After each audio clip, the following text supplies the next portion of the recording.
नमस्ते। आज हम लोग क्लास 9th के एक चैप्टर इस जल प्रलय में का सारांश देखने वाले हैं। तो आइए जानते हैं।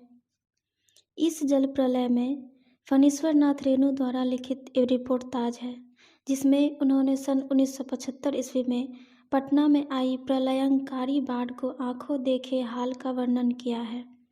लेखक का गांव एक ऐसे क्षेत्र में था जहाँ की विशाल और परती जमीन पर सावन भादों के महीनों में पश्चिम, पूर्व और दक्षिण में बहने वाली कोसी, पनार, महानंदा और गंगा की बाढ़ से पीड़ित मानव व पशुओं का समूह शरण लेता था। सन 1967 में भयंकर बाढ़ आई थी। तब पूरे शहर और मुख्यमंत्री निवास तक के डूबने की खबरें सुनाई देती रही। लेखक बाढ़ के प्रभाव व प्रकोप को देखने के लिए अपने एक कवि मित्र के साथ निकले।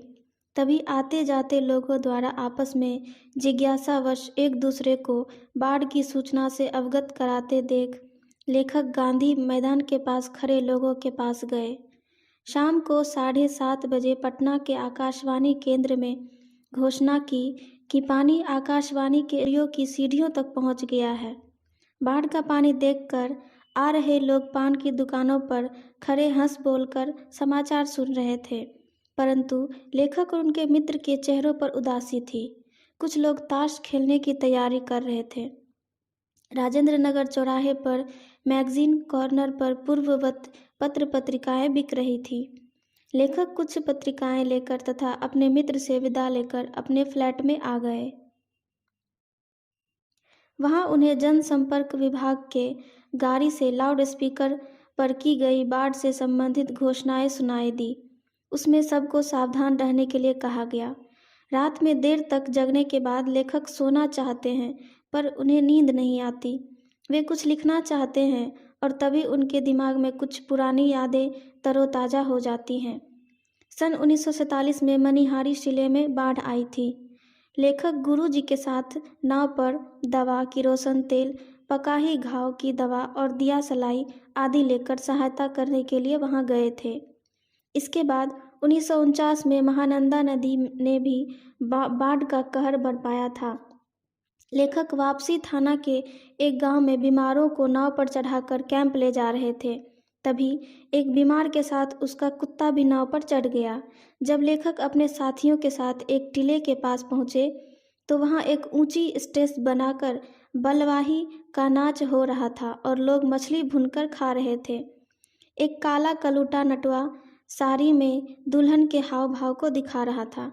फिर एक बार सन 1967 में जब पुनपुन नदी का पानी राजेंद्र नगर में घुस गया तो कुछ सजे धजे युवक युवतियों की टोली नाव पर स्टोव, केतली, बिस्कुट आदि लेकर जल विहार करने निकले।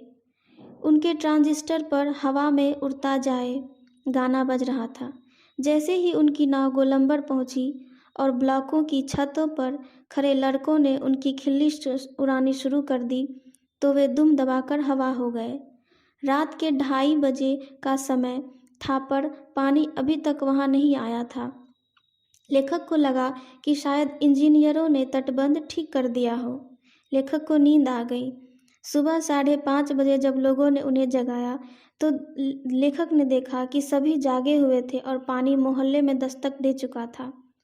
चारों ओर शोर कोलाहल, कलरव, चीख पुकार और पानी की लहरों का नृत्य दिखाई दे रहा था। चारों ओर पानी ही पानी दिखाई दे रहा था। पानी बहुत तेजी से चढ़ रहा था। लेखक ने बाढ़ का दृश्य तो अपने बचपन में भी देखा था, परंतु इस तरह अचानक पानी का चढ़ आना उन्होंने पहली बार देखा था।